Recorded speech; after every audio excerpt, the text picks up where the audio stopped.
வணக்கம் நண்பர்களே, நீங்கள் பார்த்துட்டு இருப்பது ஸ்ரீ சக்தி சோலார். இன்னைக்கு நம்ம எங்கே வந்திருக்கோம்னா உடங்குடி பக்கத்தில் கொட்டங்காடுங்கிற ஊரில் வந்து ஒரு 2 HP அமைச்சு கொடுக்குறதுக்காக வந்திருக்கோம். இவங்களுக்கு எப்படின்னா, இவங்க அடி பைப்பை வச்சு அந்த தோட்டத்தில் வந்து ஆடு மாடுக்கு ப்ளஸ் வந்து அவங்க சுற்றி செடி வச்சுருக்காங்க. இதுக்கு வந்து அடி பைப்பை வச்சு அடித்து தண்ணி ஊற்றிட்டு இருந்தாங்க. அப்போ தான் அடி பைப்பு வந்து கொஞ்சம் நமக்கு தெம்பு இருக்கும்போது அடிக்க ஈஸியாக இருக்கும். அதுக்கு ஒரு நமக்கு கொஞ்சம் அடிக்க கஷ்டமாக இருக்குது அப்படிங்கும்போது அவங்களுக்கு அடுத்த ஆப்ஷன் அப்படின்னா அந்த இடத்துல கரண்ட்டும் எடுக்க முடியல. ஸோ அப்போ என்ன பண்ணுறாங்க, அவங்களுக்கு வந்து சோலார் அமைக்கலான்னு ஒரு முடிவுக்கு வராங்க. அப்போ தான் அவங்களுக்கு வந்து நம்ம இந்த மாதிரி சொல்யூஷன் கொடுத்துருந்தோம். இவ்வளோ இடம் இருக்குது, நாங்கள் இதை பயன்படுத்தணும் அப்படின்னு என்ன ஆப்ஷன் பண்ணலான்னு கேட்டிருந்தாங்க. அப்போ அந்த இடத்துல வந்து அவங்களுக்கு ஒரு 2 HP அமைச்சு கொடுத்தா தண்ணி அவங்களுக்கு பிரச்சனை இல்லாமல் ஓடிக்கிட்டு இருக்கும்.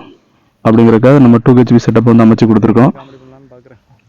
ஸோ இதில் என்ன ப்ளஸ் பாயிண்ட் அப்படின்னா, நமக்கு இவங்க போட்டிருக்கிறது வந்து இதில் வந்து பிஎஸ்எம் மோட்ரு. பிஎஸ்எம் மோட்ரு அப்படின்னா நம்ம ஏசி மோட்டரோட லோ பட்ஜெட்டு. நம்மளுக்கு வந்து இந்த இடத்துக்கு இவங்களுக்கு வந்து தண்ணி இப்படி போதுமான அளவுக்கு போதுங்கிறதுனால நம்ம இவங்களுக்கு வந்து 2 HP அமைச்சு கொடுத்துருக்கோம். இதே மாதிரி நிறைய இடம் இந்த மாதிரி தண்ணி வந்து அடி பைப்போ இல்லைன்னா குடத்துல தண்ணி பிடிச்சி இல்லைன்னா வந்து அவங்க காசுக்கு தண்ணி வாங்கி அந்த விவசாயம் பண்ணணும், சின்ன இடத்த நம்ம உருவாக்கணும் அப்படிங்கிறவங்க இந்த மாதிரி சின்ன பட்ஜெட்டில் சோலார் அமைச்சோன்னா உங்களுக்கு இந்த இடத்த வந்து பசுமையாக்கிடலாம். ஸோ இன்னைக்கு நம்ம ஏரியாலாம் ரொம்ப வந்து வெப்ப ஏரியாவாக தான் இருக்குது. ஸோ அந்த மாதிரி சோலார் பயன்படுத்தி நிறைய இடத்த பசுமை வழியாக்கலாம். எக்ஸாம்பிள் வந்து நம்ம தான் பண்ணணும் கிடையாது. இப்போ கவர்மெண்ட்லாம் நிறைய இடம் ரோடோர்ஸ் எல்லாம் நிறைய மரங்களை வந்து உருவாக்கணும். அந்த ரோடுகள்லாம் நமக்கு வந்து நல்ல பசுமை வழியாக அமையும். முடிஞ்ச அளவுக்கு நமது வந்து இண்டஸ்ட்ரியல்கள் நிறைய உருவாகிறதுனால நம்ம ஏரியாவை பசுமையாக வச்சுருந்தோன்னா இந்த வெப்பச்சலனம் வந்து இருக்காது.